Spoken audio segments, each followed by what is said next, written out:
আমাদের union BNP নেতা বেলাল ভাইয়ের ঘরে কারা আগুন দিয়ে ভিতরে আগুন দিয়েছে, দোনো দরজাতে তালা মেরে পেট্রোল ঢেলে আগুন দিয়েছে, ওনার এটা দিয়ে আগুন লাগাই দিয়েছে। ফায়ার সার্ভিস আসছে এখন।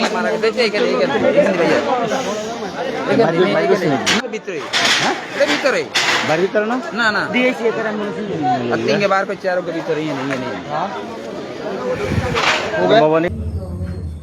আমার ঘরে রাতে 12:30টার সময় দুদিকে দুইটা তালা মারা দিই, আগুন লাগাই দিয়েছে।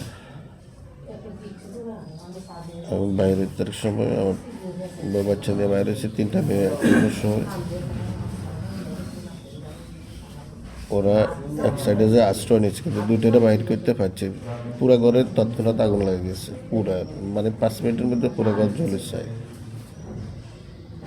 যে পাশে দিয়ে ওরা বাইর হইতে চাইছে, ওই পাশে ওই যে ইটের নতুন করে করতেছি, ওখানে 2-3 মিনিট পরে আগুনটা হয়েছে। তবে তাপ ছিল, 2টা মেয়েরা বাইর করছে, ফোড়া দিয়ে গেছে 1/3, একটার আর একটার অর্ধেক। আর ছোটটারে ফাই নেই, ও জ্বলে গেছে ঘটনাস্থলে। রাজনীতি করে হয়তো বা পৃষ্ঠে কোনো হইতে পারে।